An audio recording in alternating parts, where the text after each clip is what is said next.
كما هو أهله. الصلاة والسلام على سيد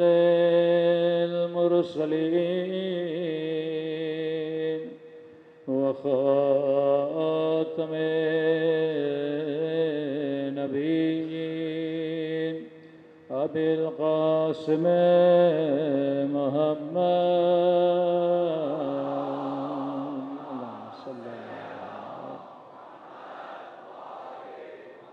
وعلى آله الطيبين الطاهرين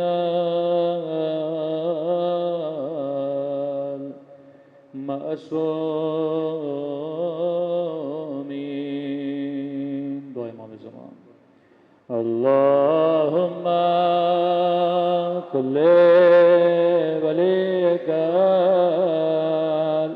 حجت ابن الحسن صلواتك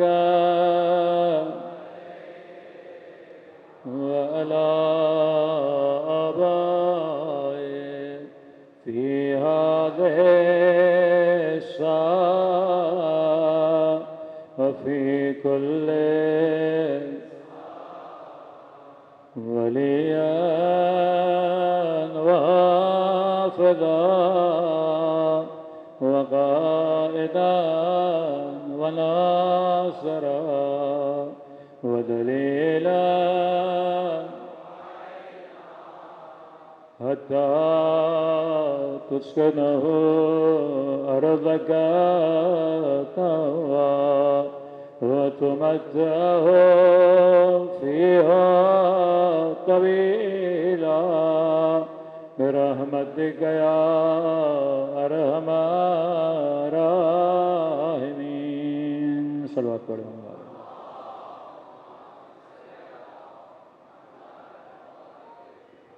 بسم اللہ الرحمن الرحیم. رب اشرح لی صدری ویسر لی امری واحلل عقدۃ من لسانی یفقهوا قولی.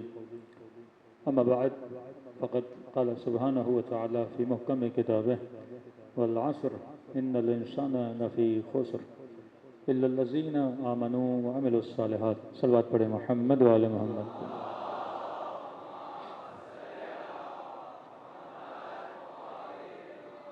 دعا ہے پروردگار عالم ہم سب کی عبادتوں کو اپنی بارگاہ میں قبول فرمائے اور جو مقصد زندگی عبادت لے کر اس فرش عزا پہ آئے خدا ان مقاصد میں بھی ہم سب کو کامیابیاں کامرانیاں نصیب فرما دیں.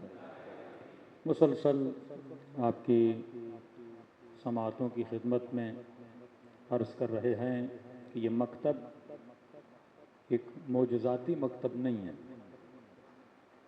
ایک کمپلیٹ حساب و کتاب میتھامیٹیکلی رولز کے ساتھ اہل بیت نے اس مکتب کو آگے بڑھایا ہے. ایکشن کا ری ایکشن کیا ہوتا ہے یہ اہل بیت نے بتایا ہے. کوئی اللہ کا ہر نبی اپنی امت کو بتاتا تھا کہ اگر آپ اس چیز پہ عمل کرو گے آپ کو فائدہ ہوگا، اس چیز پہ عمل نہیں کرو گے اس میں اللہ کا نقصان نہیں ہے، تمہاری نسلوں اور تمہاری آخرت کا نقصان ہے. 950 سال حضرت نوح نے اپنی قوم پہ تبلیغ کی. یہ کوئی کم عرصہ نہیں ہے کہ ایک بندہ 950 سال اپنی امت پہ تبلیغ کرے. جب ایک وقت آیا اور خدا نے کہا کہ اب میں اس قوم پہ عذاب بھیج رہا ہوں، یا حضرت نوح نے کہا کہ عذاب بھیج دے، تو اللہ نے سوال کیا کہ نوح 950 سال تبلیغ کی ہے، آج عذاب پر راضی کیسے ہوئے؟ یہ ہونا کہ 50 سال میں اور تبلیغ کروں، 100 سال میں اور تبلیغ کروں، شاید ابھی سدھر جائیں، شاید ابھی سدھر جائیں. تو حضرت نوح نے کہا پروردگارا اب مجھے یقین ہو چکا ہے کہ ان کی نسلوں میں ایک بھی موحد پیدا نہیں ہوگا. مطلب سوسائٹی اتنی بگڑ جائے کہ وہ امید کی ساری کرن کیا ہو جائے؟ بجھ جائے. تو اللہ کا نبی بھی مطمئن ہے. حضرت لوط کی قوم پہ عذاب آیا، محنت کی، زحمت کی، سمجھایا. جب عذاب آیا تو صرف پوری قوم میں حضرت لوط سے 3 لوگ بچے. ایک حضرت لوط، 2 ان کی بیٹیاں. حضرت نوح کی قوم پہ عذاب آتا ہے، بیٹا بھی اس پانی میں کیا ہو جاتا ہے، ڈوب کے چلا جاتا ہے۔ اب اس معاشرے کو اگر عذاب الہی سے بچانا ہے، پہلے خدا کا عذاب تھا پتھر، پہلے خدا کا عذاب تھا کوئی والکینوز کھل جائیں انسان مر جائیں، پہلے خدا کا عذاب تھا چہرے مسخ کر دینا، پہلے خدا کا عذاب تھا راتوں رات میں پورے قبیلے کو ختم کر دینا۔ آپ کہیں گے ابھی اللہ کا عذاب کیوں نہیں آ رہے؟ ابھی بھی آتے ہیں پر تو محسوس نہیں کر پاتا۔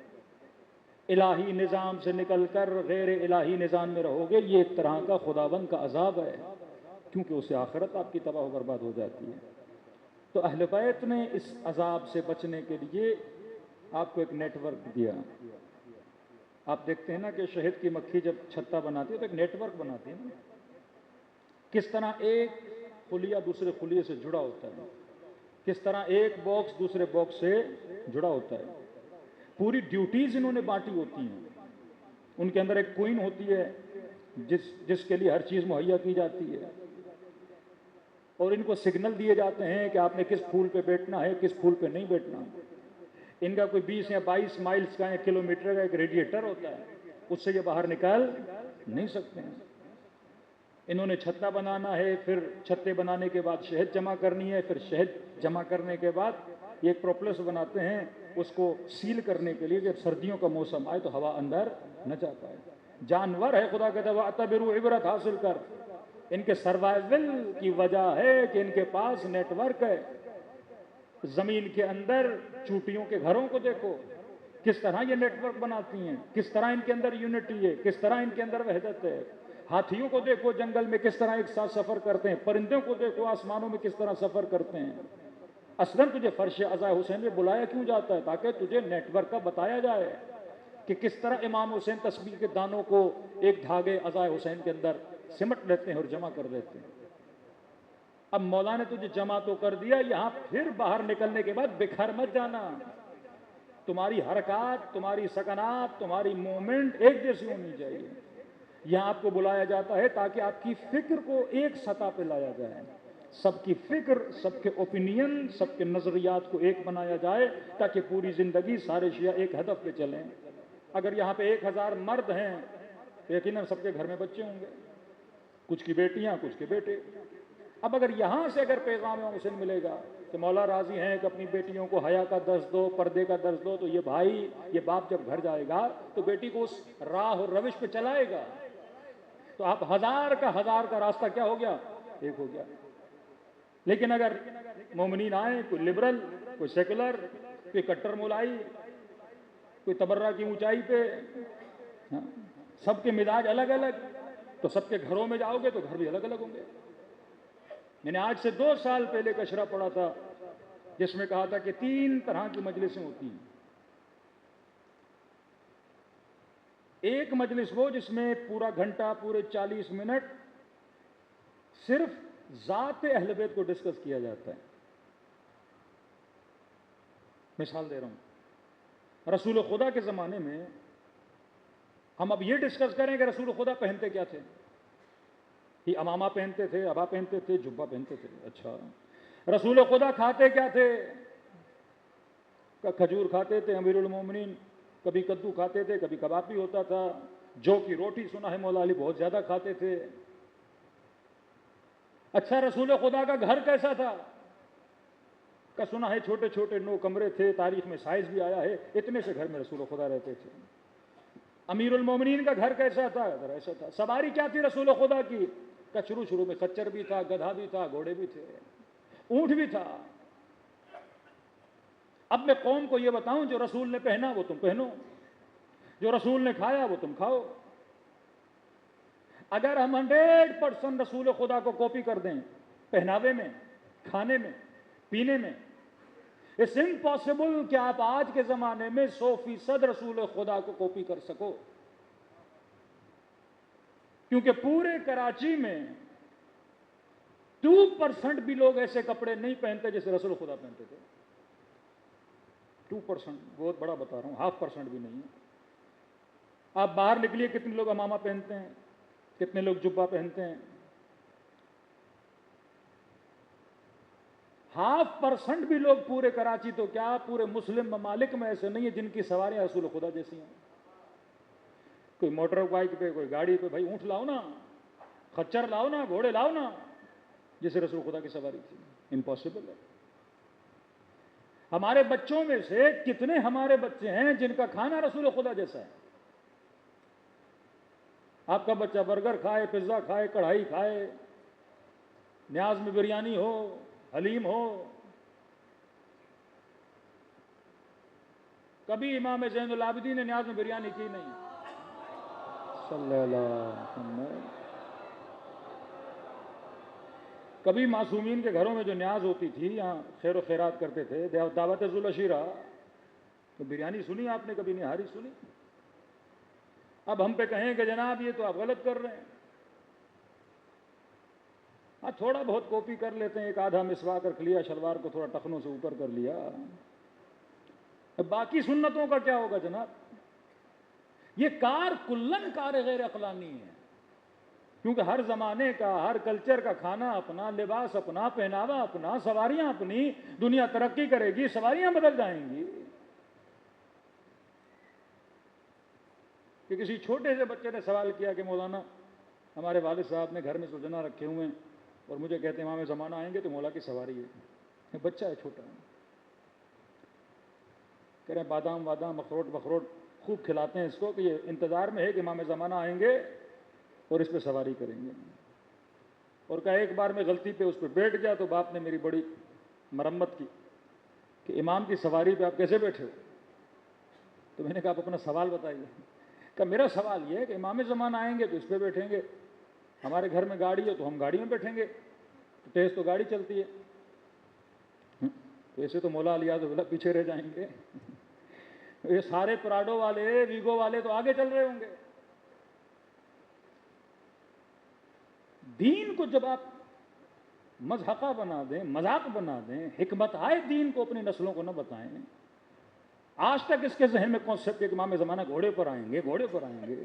بھائی کیوں آپ گاڑی پہ بیٹھو، مولا گھوڑے پہ بیٹھیں کیوں؟ سواری تو سواری ہے نا. اگر شرعاً آپ کا گاڑی پہ بیٹھنا جائز ہے تو امام کا حرام کیوں ہوگا؟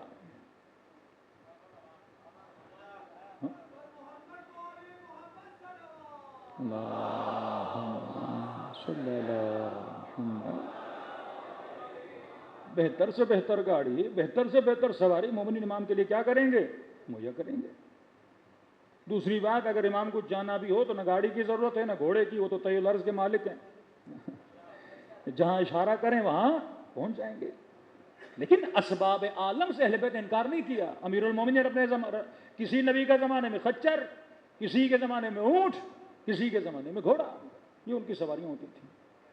اب ہم اس پہ لگ جائیں، مسلمانوں کا آدھا طبقہ اس پہ لگا. نبی کی داڑھی کیسی تھی، نبی کے کپڑے کیسے تھے، نبی کے برتن کیسے تھے. جناب ہم تو مٹی کے برتن میں پانی پیتے ہیں کیونکہ رسول خدا مٹی کے برتن استعمال کرتے. اچھا ہم تو پگڑیاں پہنتے ہیں، کپڑے پہنتے ہیں کیونکہ رسول خدا تو یہ پہنتے تھے. ہم تو اس طرح کھانا کھاتے ہیں، رسول خدا ایسے کھاتے تھے. پھر اسی صاحب نے شیشہ لگا کے بہت بڑا اے سی بھی لگا. پھر رسول نے کب اے سی لگایا تھا؟ آپ 100% نہیں. اب قوم کو اس چکر پہ لگا دے گا. آدھی قوم ایک جیسی بننا شروع ہو گئی، ایسے کپڑے ویسے کپڑے. دین اسلام اصول کا دین ہے. اصول کیا ہے؟ چائنیز ہو، پاکستانی ہو، انڈین ہو، ایرانی ہو، عراقی ہو، کسی بھی دنیا کے کونے میں رہنے والے ہو، اصول بتا دیا. اللہ یہ نہیں کہے گا مرغا کھاؤ، چرگا کھاؤ، چنے کھاؤ، مٹن کھاؤ. نہیں، اللہ اصول بتائے گا. کلو واشربو، لوگوں کھاؤ پیو بھلا تسرفو، اسراف نہ کرو. اللہ کیا کھاؤں گا؟ حلالا طیبا. نشانی بتا رہا ہوں، جو بھی کھاؤ لیکن یہ دیکھو حلال ہے کہ نہیں ہے. اب پیزا اگر حلال ہے تو بھائی جائز ہے، چپس اگر حلال ہے تو جائز ہے، چائنیز فوڈ ہے، ملیشین اگر حلال ہے تو جائز ہے. مولا کی نیاز آپ رزق حلال سے جو حلال ہوگا کر سکتے ہو. دوسری نشانی طیب ہو، تیسری نشانی طاہر ہو. گوشت حلال تو ہے پر نجس نہ ہو، خون وون نہ لگا ہو.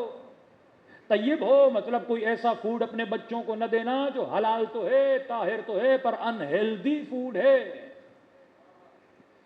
بیمار بچے امام زمانہ کے سپاہی کیسے بنیں گے؟ بچوں کو تنومند بنا، طاقتور بنا، صحت مند بنا. آدھی مسلمانوں کی قوم ایسے چکروں میں پڑ گئی. کپڑے کیسے تھے, یہ کیسا تھا. ہاں اگر کلام معصوم میں ملتا ہے کہ معصوم نے کہا یہ کام کرنا مستحب ہے, وہ ایک الگ چیز ہے, تو آپ کرو.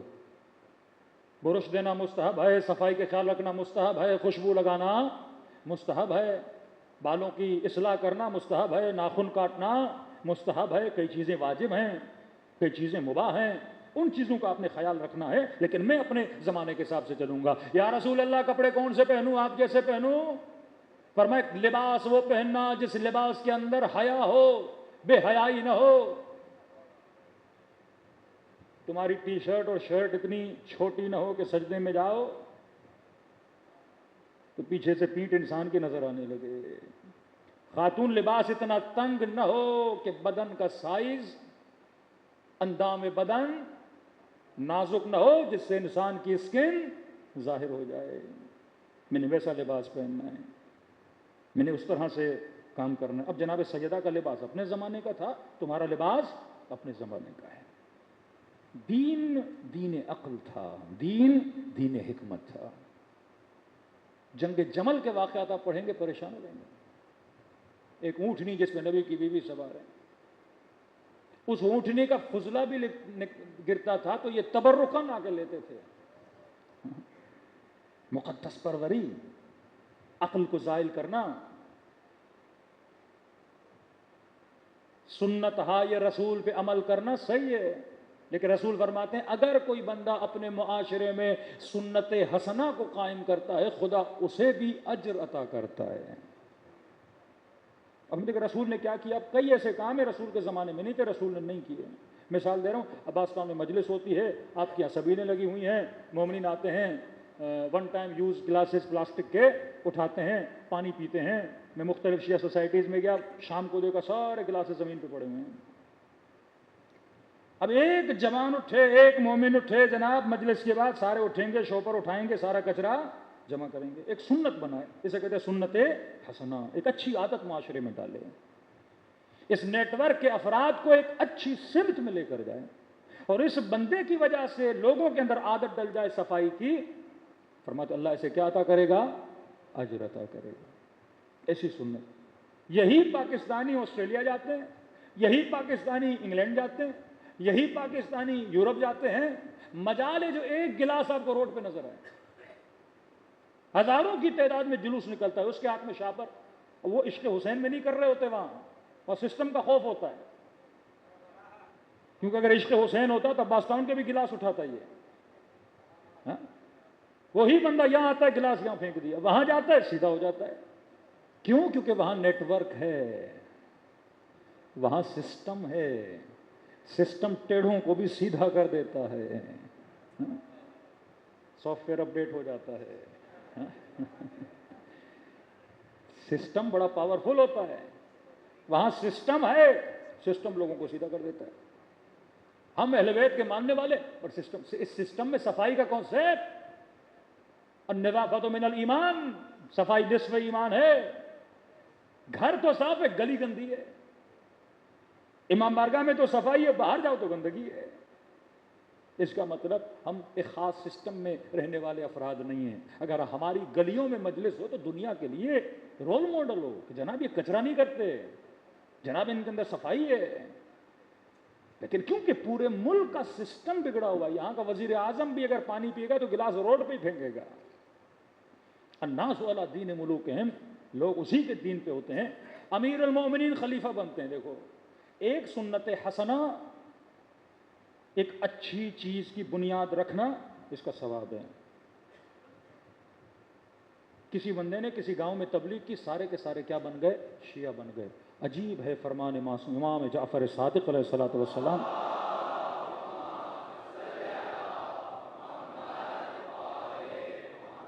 فرمایا اس نے اگر کوئی نیکی کی ہے, نیکی کے بدلے میں لوگ نیک ہو گئے, یہ مر بھی جائے گا, تا قیامت جتنی نسلیں اس کی ڈالی ہوئی نیکی پہ عمل کریں گی, خدا اسے ثواب دیتا رہے گا. یعنی کسی عمل کا ثواب اتنا نہیں ہے جتنا سنت حسنہ کا ثواب ہے. کسی نے گاؤں میں سب کو علی والا بنا دیا, اب یہ بندہ مر گیا, تا قیامت جتنے لوگ وہاں مجلس میں جاتے رہیں گے، گریا کرتے رہیں گے، آنسو بہاتے رہیں گے، خدا اس کے اکاؤنٹ میں ثواب، کبھی ثواب اس کا ختم ہی نہیں ہوگا، کیونکہ اس نے معاشرے کے اندر کیا ڈالا ہے؟ ایک نیکی ڈالی ہے۔ بدعت کسے کہتے ہیں؟ ایک بدعت حسنہ اہل سنت کا آپ سنا ہوگا، اچھی بدعت، وہ سنت حسنہ ہے ایک طرح سے۔ لیکن اگر کوئی ایسی سنت ڈالی جائے امت میں جو شریعت کے خلاف ہو، مطلب حکم شرعی، ایک مرتبہ اخلاقی سنت نہیں، وہ اچھی بات ہے، صفائی کرنا، کسی کی ہدایت کرنا، ہاسپٹل بنانا، ہاں سنتیں ڈالنا،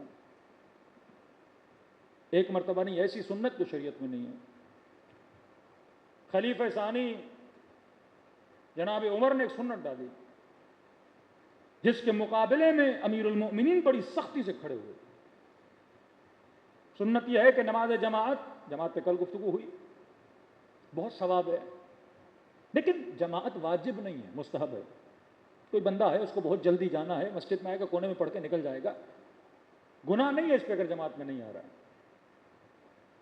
جماعت کا یہ جلدی ختم ہو، پھر لوگ مستحبات پڑھیں، 10 رکعت پڑھیں، 20 رکعت پڑھیں، جتنے نوافلات پڑھنے پڑھیں، انفرادی عمل ہے مستحب۔ تو مستحب کی بھی اپنی ویلیو، جماعت کی بھی اپنی ویلیو۔ تو جناب عمر نے کہا بھائی جماعت کا تو ثواب اتنا ہے، رسول خدا کی اتنی حدیثیں، مستحبات نوافلات کا بڑا ثواب ہے، اب اگر یہ 2 ثواب مل جائیں تو نور علی نور ہو جائے گا۔ تو انہوں نے ماہ مبارک رمضان میں تراویح شروع کروائی۔ تراویح کیوں بولتے ہیں؟ کیونکہ کھڑے ہو کے قدم تھک جاتے ہیں تو بندہ پاؤں کبھی ادھر کرتا ہے ادھر کرتا ہے، اس کو تراویح بولتے ہیں۔ اس کو لمبی لمبی صورتیں پڑھتے ہیں، پاؤں تھک جاتے ہیں، اس کا نام پڑ گیا تراویح، حالانکہ وہ نوافلات ہیں۔ تو مستحبات کو جماعت کے ساتھ پڑھتے ہیں۔ امیر المؤمنین جب خلیفہ بنے، ماہ مبارک رمضان آیا، مسجد میں گئے، جب لوگ پڑھ رہے تھے امام نے فرمایا جو ماہ مبارک رمضان میں مسجد میں مستحب نماز جماعت کے ساتھ پڑھے گا حرام ہے، حرام ہے، یہ بدعت ہے۔ رسول نے نہیں کی۔ اب لوگوں کے اندر ایک عادت آ گئی نا، آوازیں بلند ہوئی، واہ سنتا علی ہم سے ہماری سنتوں کو چھیننے کے لیے آ گیا۔ نہج البلاغہ کے جو مولا فرماتے ہیں، خفت مجھ علی کو یہ اندیشہ ہوا کہ اگر میں نے زیادہ ان پہ زبردستی کی تو نہ صرف لوگ میرے خلاف ہو جائیں گے بلکہ میرے لشکر میں جو عسکر ہے، میرا جو لشکر و سپاہی، ان کے اندر ایک نیا لشکر نہ بن جائے تو امیر المؤمنین حکومت کے لیے خطرہ بن جائے۔ ایک بار سمجھایا، 2 بار سمجھایا، پھر امیر المؤمنین کہا میں کہہ رہا ہوں یہ چیز صحیح نہیں ہے، اب تم لوگوں نے چلنا ہے، تمہاری مرضی ہے۔ معاشرے کو ساتھ کیسے لے کر چلنا ہے؟ بعض اوقات ایسی چیزیں معاشرے کے اندر پڑی جاتی ہیں، اس کی اصلاح میں نے کیسے کرنی ہے۔ ہمارا تصور یہ ہے کہ جنگ صفین والے شیعہ تھے، آج کا شیعہ کل کے شیعہ میں زمین و آسمان کا فرق ہے۔ امیر المؤمنین کے زمانے میں شیعت و علی اسے بولتے تھے جو شروع کے پہلے 2 خلیفوں کو بھی مانتا تھا، امیر المؤمنین کو مانتا تھا، لیکن جناب عثمان کی خلافت کو نہیں مانتا تھا، اسے بولتے تھے کون ہے؟ شیعہ۔ 90% جو جنگ صفین میں تھے وہ اس عقیدے والے تھے کہ پہلے 2 خلافتیں، پھر امیر المؤمنین، لیکن عثمان کی خلافت کا کیا کرتے تھے؟ نہیں مانتے تھے۔ دوسرا فرقہ وہ تھا جو صرف پہلے 2 کو مانتا تھا، امیر المؤمنین کو بھی نہیں مانتا تھا، عثمان کو بھی نہیں مانتا تھا، اسے کہتے تھے خوارج۔ آج بھی ان کی باقیات عمان میں ہیں، ان کو اباظری بولتے ہیں، چھوٹی تعداد ہے۔ تیسرا فرقہ وہ تھا جو 2 کو بھی مانتا تھا، تیسرے کو بھی مانتا تھا، چوتھے کو بھی مانتا تھا، امیر المؤمنین کو بھی مانتا تھا، ان کو اب آج کے برادران اہل سنت، مطلب اس زمانے کا سنی بھی آج کے سنی جیسا نہیں تھا، اس زمانے کا شیعہ بھی آج کے شیعہ جیسا نہیں تھا۔ چوتھے وہ تھے جو کسی بھی خلافت کو نہیں مانتے تھے، کہتے تھے رسول خدا کے بعد اگر کوئی خلیفہ ہے تو وہ امیر المؤمنین، ان کو بولتے تھے روافض۔ روافض قد رفض عن الدین، مطلب اس نے دین سے ہاتھ ہی اٹھا لیا، یہ مسلمان ہی نہیں ہے، وہ جو آپ کا عقیدہ ہے۔ کس طرح امیر المؤمنین لوگوں کو لے کر چلے، کس طرح امیر المؤمنین نے ایک نیٹ ورک بنایا۔ اب 90% مولا کی فوج میں وہ لوگ ہیں جو پہلے 2 کو بھی مانتے ہیں، تیسرے کو نہیں مانتے، پھر امیر المؤمنین کو مانتے ہیں۔ 10% وہ ہیں جو رافضی والے عقیدے کے ہیں، ان میں سے ایک بندہ اٹھا اور اس نے گالیاں دینا شروع کر دی. مولانا سے بولا بندے خدا تو میری فوج وہ کیا کر رہا ہے, پھوٹ ڈال رہا ہے میری فوج میں. تجھے دیکھنا تو چاہیے اکثریت کا عقیدہ کیا ہے, کھڑے ہو کے ڈال رہا ہے پوری فوج کے اندر جیتی ہوئی جنگ ہار جائیں گے, فوج کا نظم ضبط اختلاف کھڑا کر دے گا. اتحدو فرمایا اتحاد کو برقرار رکھ. ابھی یہ مسئلہ نہیں کون کس کو مانتا ہے, اب مسئلہ فوکس ہے مد مقابل والے دشمن پر, بعد میں اصلاح عقیدہ.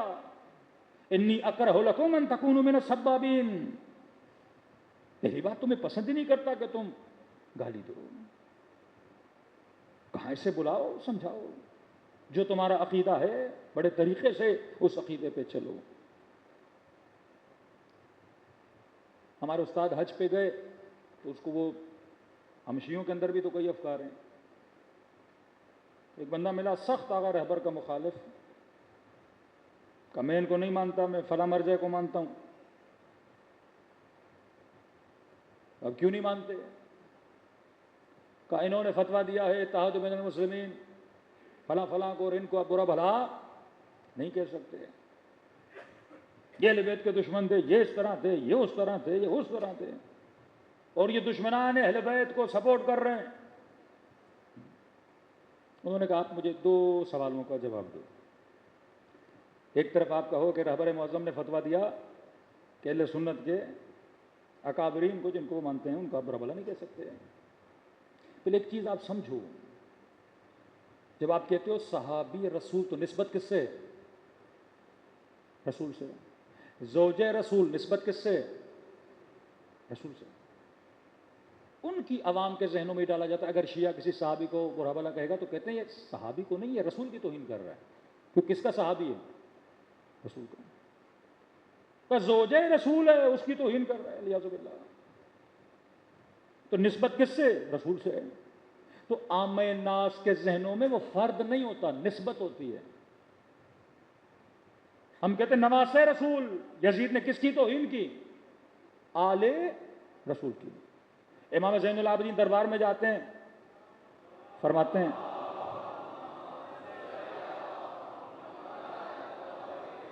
میں صفا کا بیٹا, میں مروہ کا بیٹا, نسبت دیتے ہیں نا لوگ, نسبت سن کے ہو جاتے ہیں بھائی رسول کا نواسہ ہے, نبی کی نواسیاں ہیں, اس کے ساتھ کر رہا ہے. وہیں پہ یزید کے کیا بن جاتے ہیں؟ دشمن بن جاتے ہیں.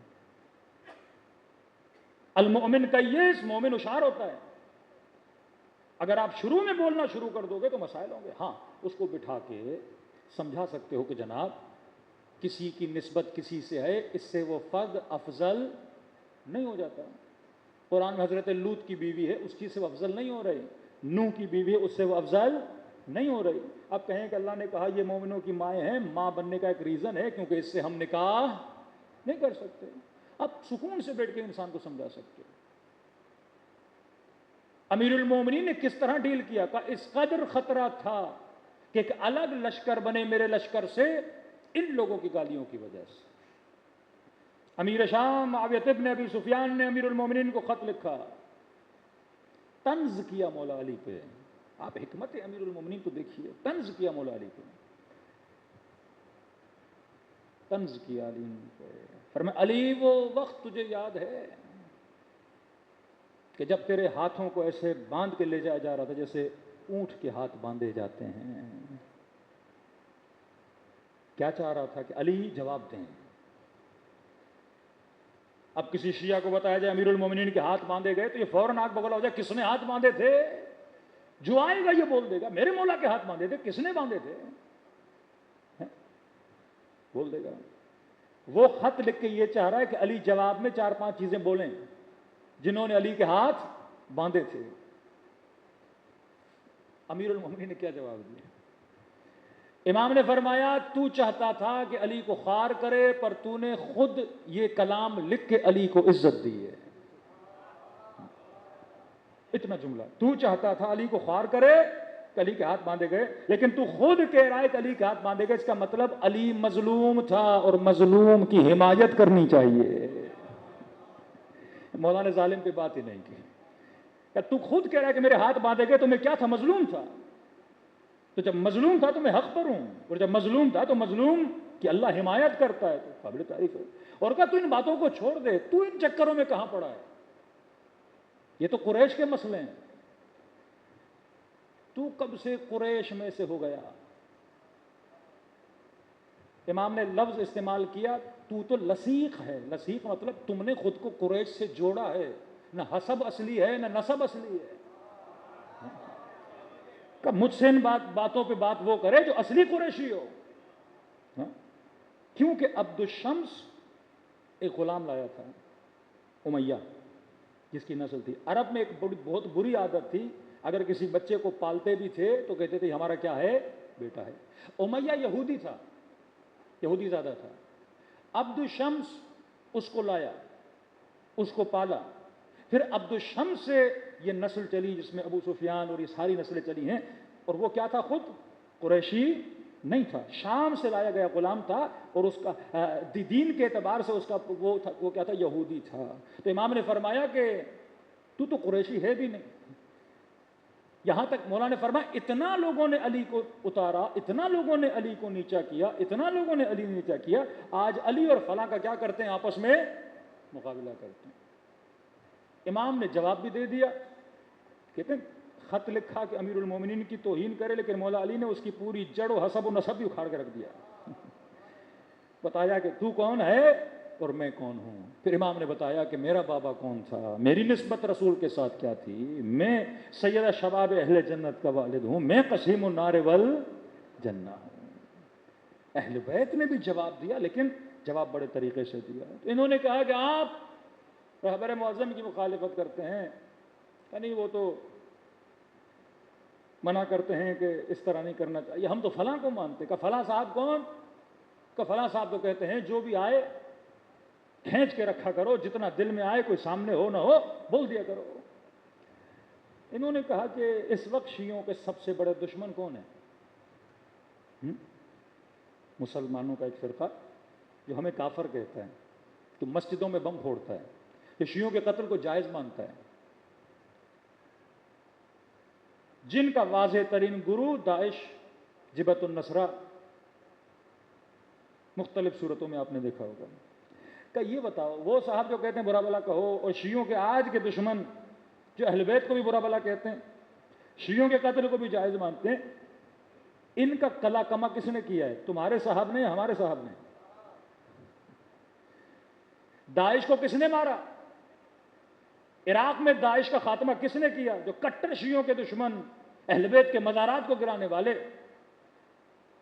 کہ میدان عمل میں اگر دشمنان اہل بیت کا کوئی مقابلہ کر رہا ہے تو اگر رہبر کر رہے ہیں، قاسم سلیمانی کر رہے ہیں، پورے عراق سے، پورے موصل سے داعشیوں کا صفایا کر دیا، جنہوں نے ایک دن میں 500 کے قریب اسٹوڈنٹس کو زندہ درگور کیا، جنہوں نے ہالی ووڈ کے سٹائل پہ فلمز بنائی کہ کس طرح ہم جلاتے ہیں، کس طرح ہم کاٹتے ہیں، جنہوں نے سینکڑوں عورتوں کی عزتوں کو پامال کیا۔ کہ ان کا مقابلہ کس نے کیا؟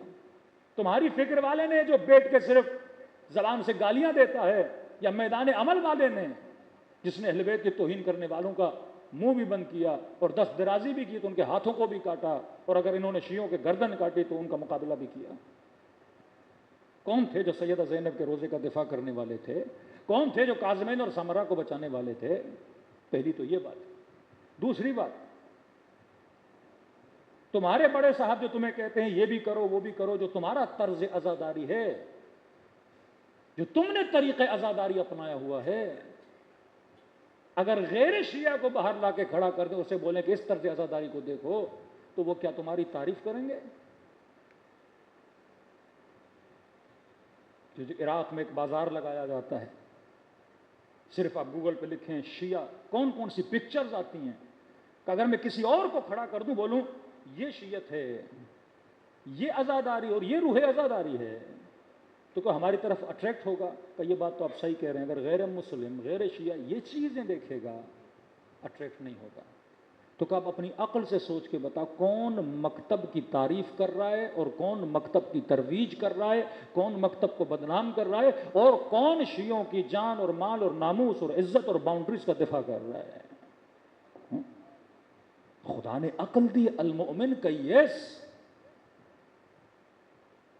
امام حسین جب مکے سے جا رہے تھے کربلا، کئی لوگ امام حسین کی خدمت میں آئے، پر مولا حسین آپ کربلا نہ جائیے، جن میں ابن عباس، ابن عمر، ابن زبیر، بی بی ام سلمہ، عبداللہ ابن مطیع، نہیں جائیے۔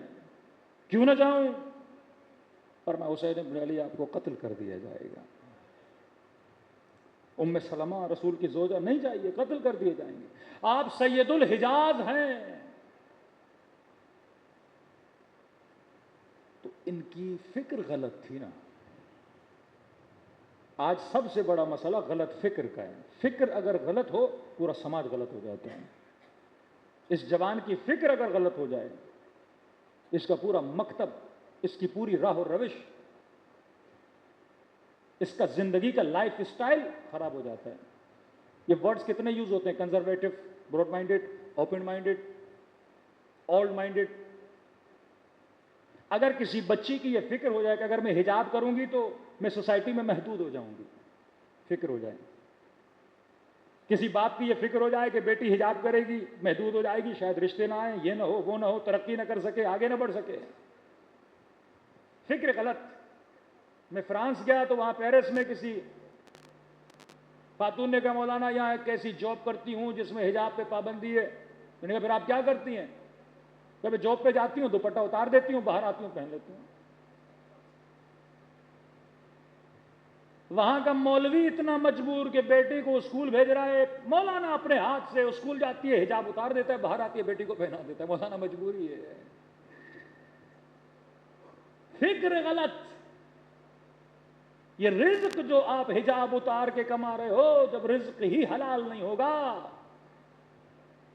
پھر نسلوں کے پیٹ میں جائے گا۔ زندگی صرف سروائیول کا نام نہیں ہے، نیٹ ورک و پہل بیت میں رہ کے زندگی گزارنے کا نام ہے۔ کس چیز پہ کمپرومائز کر کے کس چیز کے پیچھے جا رہا ہوں؟ آج وہاں جانے والوں کی گاڑیاں، جائیدادیں، نام، نیشنلٹیز آپ کو نظر آتی ہیں۔ 30-40 سال کے بعد جب ان کے بچوں کا اور ان کا حال دیکھو گے تو بولو گے اللہ کا شکر ہے کہ باستان میں بڑا ہوا اور پلا، نسل تو بچی۔ 1 لاکھ میں میرے مہینے کا گزارا ہو رہا تھا، چلو 20 لاکھ اگر مہینے میں کما دوں گا، کون سی قیامت آ جائے گی؟ کھانا جو آپ کھاتے وہی کھاتے ہیں، بس یہ ایک رنگ زندگی ہے۔ وما حیات الدنیا الا لعب و لہو، یہ صرف کھیل کود ہے، یہ صرف دکھاوا ہے۔ اس دکھاوے کے دھوکے میں نہ آنا۔ امام حسین کربلا جا رہے ہیں، حسین مار دیے جاؤ گے۔ جناب زینب کے شوہر، مولا مولا امان نامہ لایا ہوں آپ کے لیے، یہیں رکیے، کوئی آپ کو قتل نہیں کرے گا۔ امام نے کہا شکریہ، آپ نے بڑی زحمت کی امان نامہ لا کر۔ ابن عباس، شکریہ کہ میری پرواہ ہے، میرے بچوں کی پرواہ ہے، حسین کی جان کی پرواہ ہے، لیکن سنو مجھے روکنے والوں، تمہاری فکر غلط ہے، کیونکہ حسین جاؤ گے تو مارے جاؤ گے۔ جملہ سنی امام حسین کا، خطبہ دیا امام حسین نے، فرمایا خط الموت علی ولد آدم مخط الخلاد علی جید الفتات۔ فرمایا تمہاری فکر میں ہے کہ حسین مارا جائے گا، موت بری چیز ہے، اور مجھے موت سے روک رہے ہو کہ نہیں جانا، مارے جاؤ گے، مارے جاؤ گے۔ ہر بندہ بول رہا ہے، عمر کا بیٹا بول رہا نہیں جاؤ، زبیر کا بیٹا بول رہا نہیں جاؤ، ابن عباس بول رہے نہیں جاؤ۔ فرمایا خط الموت، حسین کے لیے موت ایسے ہے جیسے کسی عورت کے گلے میں ہار کا ہونا۔ خاتون کو ہار بڑا پسند ہوتا ہے اور ہمیشہ چاہتی ہے گلے میں ہار ہو، باعث زینت ہے۔ کسی محفل میں جائے گی، کسی شادی میں جائے گی، یا سیٹ پہن کے جائے گی ہار۔ فرمایا جس طرح ایک عورت کے گلے میں ہار اچھا لگتا ہے اور وہ پسند کرتی ہے اس ہار کو پہننا، فرمایا ہمارے لیے موت ایسے ہے، یہ وہ ہار ہے جو ہم پہن کے چلتے ہیں۔ قرآن میں لفظ حسب ہے، ام حسبتم ولا تحسبن الذین قتلوا فی سبیل اللہ امواتا، مطلب جو تم سوچتے ہو وہ اللہ کی سوچ نہیں۔ یہ مت سوچنا کہ جو مر گیا وہ مر گیا، شہید مر نہیں گیا بلکہ رب کے یہاں سے کیا پا رہا ہے؟ رزق پا رہا ہے، زندہ ہے۔ تمہارے لیے موت فنا کا نام ہے، حسین کے لیے موت بقا کا نام ہے۔ ورنہ ہم موت سے نہیں ڈرتے۔ واللہ لابن ابی طالب انس بالموت من الطفل بصدی امہ، خدا کی قسم علی کو موت سے اتنی محبت ہے جتنی چھوٹے بچے کو اپنی ماں کے دودھ سے محبت ہوتی ہے۔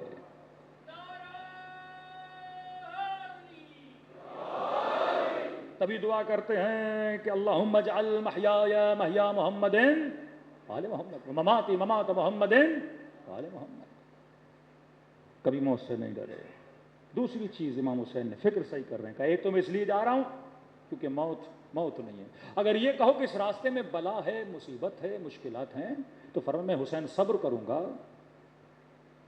اور خدا نے صبر کی تلقین دی ہے. قرآن مجید میں 100 سے زیادہ آیتیں صبر کے لیے ہیں. تیسرا فرمایا کہ میں جس راہ اور راستے پہ جا رہا ہوں یہ صبر کا راستہ، یہ شہادت کا راستہ. اور فرمایا اے لوگو بالرضا نا رضا اللہ، یہ ذہن میں بات رکھنا کہ ہماری رضایت میں خدا کی رضایت ہے. حسین کو راضی کرو تو رب تجھ سے کیا ہو جائے گا؟ راضی ہو جائے گا. پھر امام نے دعوت دی کہ تم میں سے کون ہے جو حسین کے ساتھ چلیں؟ اگر چلو گے جو راہ شہادت ہے، لیکن اگر ساتھ نہیں دو گے تو فرمایا تم میں سے کوئی خوش نہیں رہے گا. ایک بندے نے کہا حسین میں آپ کی مدد کروں گا. امام نے کہا مدد کر. کیا مدد کرے گا؟ گھوڑا لایا اپنا، تلوار لایا اپنی. مولا یہ گھوڑا آپ کو دے سکتا ہوں. کہ مجھے گھوڑا نہیں چاہیے، تلوار نہیں چاہیے. مولا آپ کو کیا چاہیے؟ فرمایا مہجتہ، مجھے تمہارا خون چاہیے. حسین خون مانگتے ہیں. جان دے سکتے حسین کو؟ مال چھوڑ دے. جان دے سکتے حسین کو؟ گھوڑے چھوڑ دے. اس راہ حسین پہ چلنا، اس نیٹ ورک پہ اگر عمل کرنا ہے اور راہ حسین پہ چلنا ہے، پھر موت سے نہیں ڈرا جاتا، پھر اپنی جانوں کو ہتھیلیوں پہ رکھ کے چلنا پڑتا ہے. تھے ایسے جو اپنی جانوں کو حسین پہ قربان کر رہے تھے. کربلا میں ایک شخص ہے عمرو ابن غرضہ، اس کا بھائی ہے علی ابن غرضہ. اپنا نام عمر، بھائی کا نام علی. عمر حسین کے لشکر میں، جس کا نام علی وہ یزید کے لشکر میں. دو بھائی پر فکریں الگ الگ. ایک فکر نے کسی کو یزیدی بنایا، دوسری فکر نے اسے حسینی بنایا. آج افکار کے چور بیٹھے ہیں آپ کے جوانوں کی نسلوں کے فکروں کو تباہ کرنے والے. اہل بیت کا کام ہے فکر کی اصلاح کرنا. اس نیٹ ورک میں اگر چلنا ہے فکر کی اصلاح کرو، جس سے مکتب کا نام بلند ہو، مکتب بدنام نہ ہو. صلوات پڑھے محمد و آل محمد.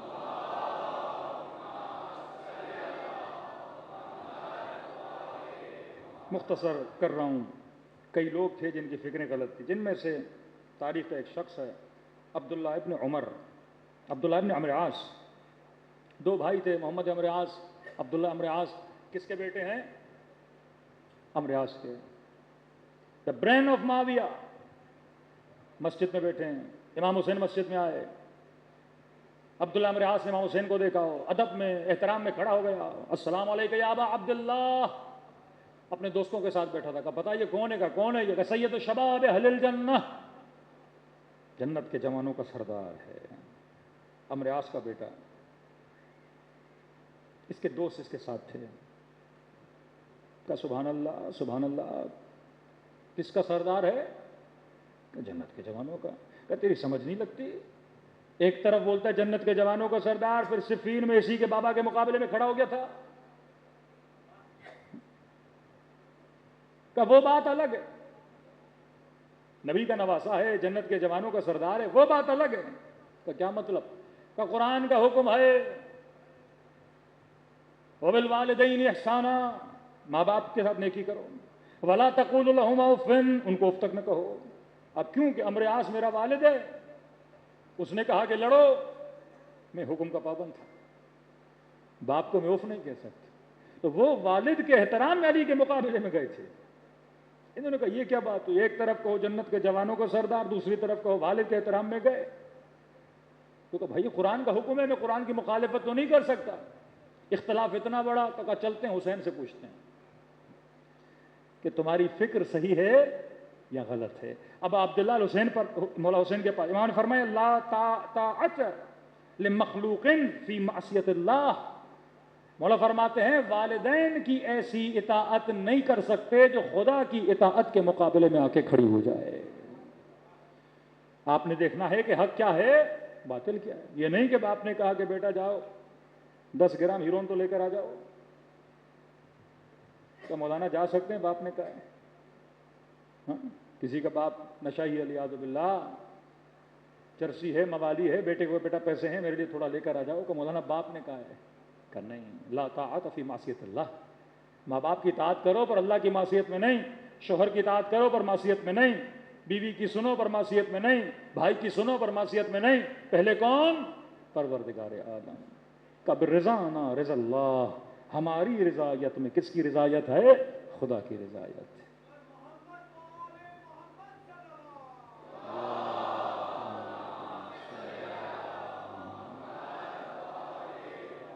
وَأَجِّلْ فَرَجَهُمْ. تو کربلا میں کئی ایسے تھے جنہوں نے خون دیا امام حسین کے لیے. یہ راہ خون مانگتی ہے، بہادر مانگتی ہے، شہادت کے منتظر مانگتی ہے، مجاہد مانگتی ہے.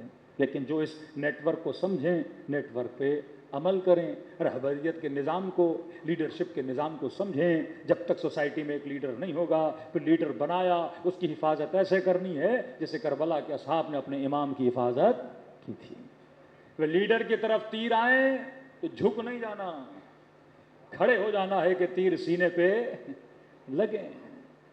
ایک تیر اپنے امام کے لیے. یہ سوسائٹی معصوم ہے. کربلا پورا نظام بتا رہا ہے آپ کو کہ چھٹے امام کے پاس لوگ ہیں، مولا قیام کیوں نہیں کرتے؟ امام نے کہا شیعہ نہیں ہے. کہ مولا پوری بستی گاؤں ہزاروں میں شیعہ آواز تو دیں. فرمایا اگر میرے پاس 22 ایسے شیعہ ہوتے جیسے میرے جد حسین کے پاس تھے، میں قیام کرنے کے لیے تیار ہو جاتا. پھر وہ تنور کا واقعہ پھر سنے ہوئے ہیں بچپن سے آپ نے، جو خون دے حسین کے لیے. کل جون سنا، آج جناب سعید سنو. بوڑھے صحابی ہیں، ابرو اتنے بڑے تھے کہ آنکھوں پہ بال پڑتے تھے. اب عبداللہ، میرے مولا اپنی جان کو آپ پہ قربان کرنا چاہتا ہوں. امام نے کہا تم میدان میں تو نہیں جا سکتے، چلو حسین کی نماز کی حفاظت کرو. کہتے ایک رومال لیا، ماتھے پہ باندھا تھا کہ بال اوپر ہوں صحیح سے نظر آئے. ایک رومال لیا، کس کے کمر پہ باندھا تاکہ کمر سیدھی ہو جائے. تیر برستے رہے. 17 تیر سعید نے اپنے بدن پہ لیے. عبداللہ ابن حسن 14 سال کا بچہ، امام حسین پہ تلوار چلی، دونوں بازو اس نے آگے کی، اس بچے کے دونوں بازو کٹ گئے. یہ سنتے نا کربلا میں صرف عباس کے بازو کٹے نہیں، حسن کے بچے کے بھی بازو کٹے تھے. بچے کو بھی پتا ہے کہ امام پہ میں نے جان دینی ہے، سوچنا نہیں ہے. اس نظام کے لیے قربانیاں دینی پڑتی ہیں، اور شیعوں نے دی ہیں. کہتے ہیں جب تیر لیتا رہا، بوڑھا تھا، بدن میں راشا تھا، کمر پہ کس کے کپڑا باندھا. جب لگا کہ اب گرنے والا ہوں تو اپنے دونوں ہاتھ اپنی کمر پہ کس کے رکھ لیے. کہتے ایک مرتبہ مڑ کر دیکھا کہ امام حسین کی نماز ختم ہو گئی. دیکھا مولا ابھی رکوع میں ہے، آخری تشہد ہے. بدن کو دیکھا کہ بدن اتنی مہلت دے، اتنی مہلت دے، میرے حسین کی نماز ختم ہو جائے، کہیں ایسا نہ ہو میں گروں اور ایک تیر جا کے میرے مولا کو لگے. کہتے ہیں امام نے کہا السلام علیکم ورحمۃ اللہ وبرکاتہ. یا سعید زمین کربلا پہ گرا. برق کی طرح، سرعت برق کی طرح بڑی تیزی سے امام حسین آگے بڑھے کہ سعید کا سر حسین کے گھٹنے پہ آ کے پڑا. اب سوچو کہ اگر آپ کربلا ہوتے، 17 تیر کھائے ہوتے، عدد کا فرق نہیں ہے کم یا زیادہ، اور زمین پہ گرتے، اتنی پوری زندگی اس طرح گزاری کہ اہل بیت راضی رہے ہیں. اب جب آخری سانسیں ہوں تو انسان مطمئن ہو کے مرے گا نا، کہ ارے میں نے تو حسین کے لیے قربانی دی، اب اے روح میرے بدن سے نکل جا، بڑے اطمینان سے نکل جا. لیکن کہا سر مولا کی گود میں تھا. سعید کے ہونٹ کانپ رہے تھے، خون اتنا بہا تھا کہ زبان ساتھ نہیں دے رہی، گلے سے آکسیجن کم ہے، ہوا میں دم نہیں کہ لفظ زبان سے اور منہ سے باہر نکل سکیں. سعید سکون سے چلا جا، میٹھی نیند میں چلا جا. لیکن نہیں، کچھ کہنا چاہتا مولا، کچھ کہنا چاہتا ہوں، کچھ کہنا چاہتا ہوں. سعید کیا کہنا چاہتے ہو؟ کہتے بڑا زور لگا کہ سعید کی زبان سے 2 جملے نکلے، مولا الرضیت، کیا مجھ سے راضی ہوئے؟ مرنا نہیں چاہتا جب تک امام نہ کہے میں تجھ سے بالرضا نا رضا اللہ، ہماری رضایت میں خدا کی رضایت ہے. یہ جملے منہ سے نکلنے تھے، امام نے فرمایا سعید میں بھی راضی، میری اماں زہرا بھی تجھ سے راضی۔ ہاں مولا اب سکون سے چلا جاؤں گا، کیونکہ میرا مولا مجھ سے کیا ہوا؟ راضی ہوا۔ آج یہ فکر چلی گئی کہ ہمارے اختلافات سے، ہمارے تفرقوں سے، ہماری ملٹیپل لیڈرشپ سے امام زمانہ کو تکلیف کتنی ہوتی ہے۔ بٹ میں نے تو اپنی ذات کو راضی کرنا ہے، میں نے تو 4 لوگوں کو راضی کرنا ہے۔ فرمایا نہیں، رضانا رضا اللہ۔ اور وہی حسین جب اکبر کے لاشے پہ آئے، قاسم کے لاشے پر آئے، تو کہا رضن برضا و تسلیما لامرہ لا معبود سواک، اے خدا حسین تیری رضا پہ راضی ہے۔ یہ ہے کربلا، یہ ہے نظام کربلا۔ آج جس بچے کے مصائب پڑھنے ہیں نام ہے علی اصغر۔ جناب اکبر کی شہادت غیروں کے لیے حجت نہیں ہے، جناب عباس کی شہادت حجت نہیں ہے، کیونکہ دنیا بول سکتی ہے جوان تھا، جنگ تھی، لڑے، کچھ انہوں نے مارے کچھ انہوں نے مارے، لیکن علماء فرماتے ہیں علی اصغر کی شہادت حجت کبریٰ ہے، سب سے بڑی حجت ہے۔ کیونکہ آپ کسی بھی اہل سنت کے بھائی کو بٹھا کے بول سکتے ہو بھائی جنگ تھی نا، ہمیں جنگ تھی، اختلاف تھا، لڑے، عثمان کو مارنے گئے تو کافی لوگ ادھر سے مرے ادھر سے مرے، کہا بھائی ہمارا بیچ میں پڑنے کا کوئی ضرورت ہی نہیں ہے، کہ جنگ تھی، کہ جنگ تھی، کہ جوان مرے بوڑھے مرے، سمجھ آتا ہے۔ لیکن یہ بتاؤ 6 مہینے کا بچہ تلوار اٹھا نہیں سکتا، اسے مارنے کا ریزن کیا دو گے؟ کہ یہ حجت کبریٰ۔ اگر کوئی اصغر کی شہادت سنے پھر حسین کی حقانیت پہ شک کرے، یہ جہنمی ہے،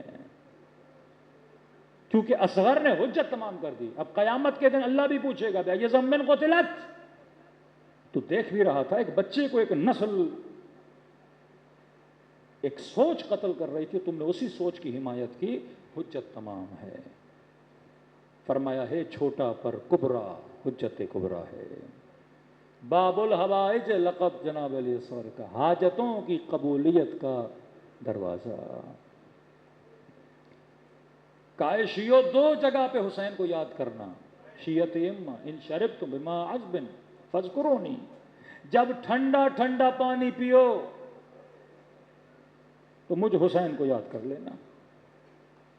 دوسرا فرمایا جب میری یاد آئے تو عاشورہ کا دن یاد کرنا، جب میں اپنے بچے کے لیے پانی مانگ رہا تھا۔ اس وقت تو حسین کی کیفیت دیکھتا کہ امام تھا پر کہتے میرے بچے کو پانی پلاؤ۔ دلوں کو کربلا لے کر چلیں، آج خدا کو اس 6 مہینے کے بچے کا واسطہ دیں۔ السلام علی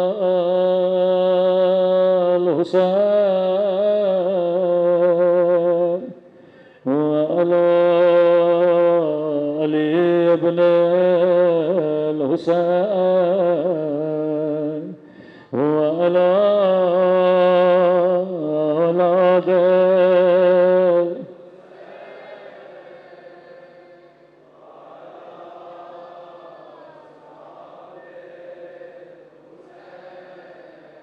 السلام علی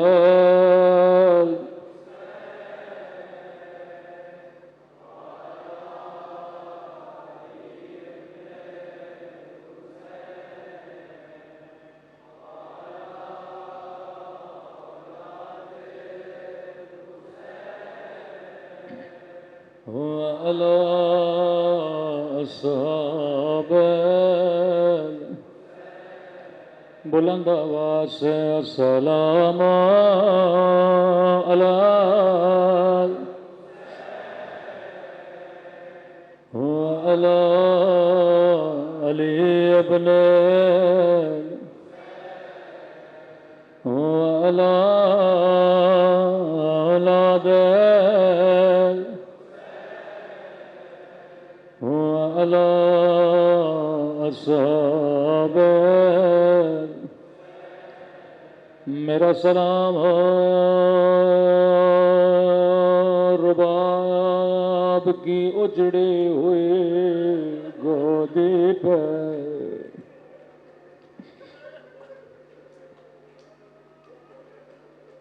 اللہ کسی ماں کو 6 مہینے کے بچے کا لاشا نہ دکھائے،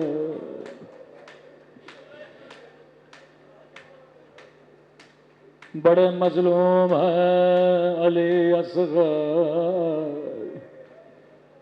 میری دعا ہے خدا آپ سب کو کربلا کی زیارت نصیب کرائے۔ ایک مولا کا زائر کربلا گیا، ذریعہ حسین کی زیارت کی۔ خادم حرم کہتا ہے یہ کبھی دائیں جاتا کبھی بائیں جاتا، گویا یہ کسی چیز کی تلاش میں تھا۔ کہ زائر بتا کیا ڈھونڈ رہے ہو، شاید میں تیری مدد کر سکوں۔ کہنے لگا میں نے سنا ہے مجلسوں میں حسین نے خیموں کے پیچھے ایک ننھی سی قبر بنائی تھی،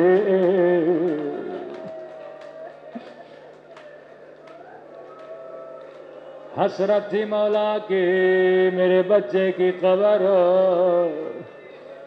کیونکہ بدن بڑا نرم تھا،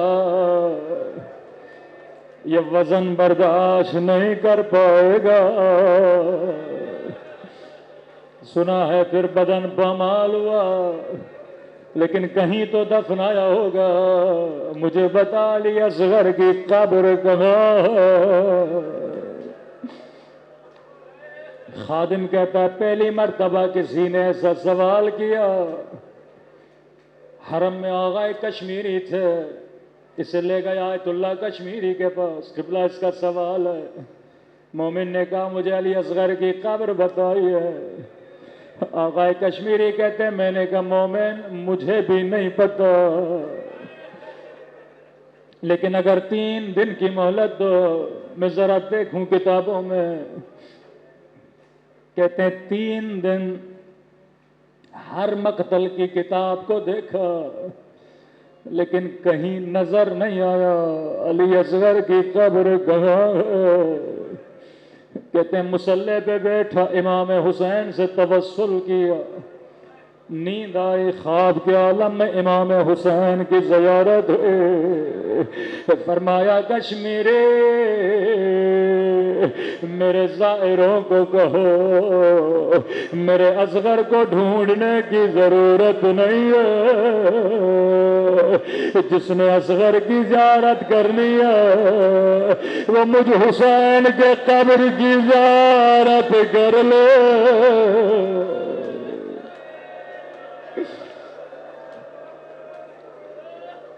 کہتے ہیں سمجھ نہیں آئی مولا آپ کے قبر کی زیارت کیوں؟ کہا میرے شیعوں کو بتا دو میرے اصغر کی قبر میرے سینے پہ ہے، زین العابدین ننے سے بدن کو میرے زخمی سینے پہ رکھا تھا۔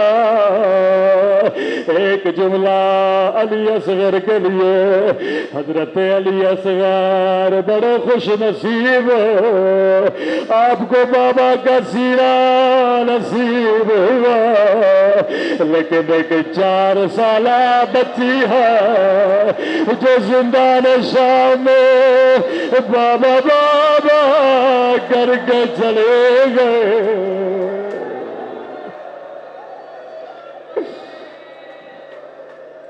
علی اصغر بڑے خوش نصیب ہے، سکینہ کو سینہ نہیں ملا تھا۔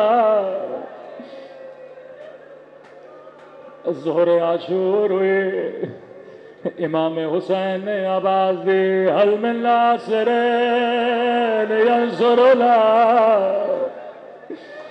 ہے کوئی مجھ غریب کی مدد کرنے والا؟ کہتے ہیں ابھی تک علی اصغر جھولے میں تھے، لیکن جب دوسری آواز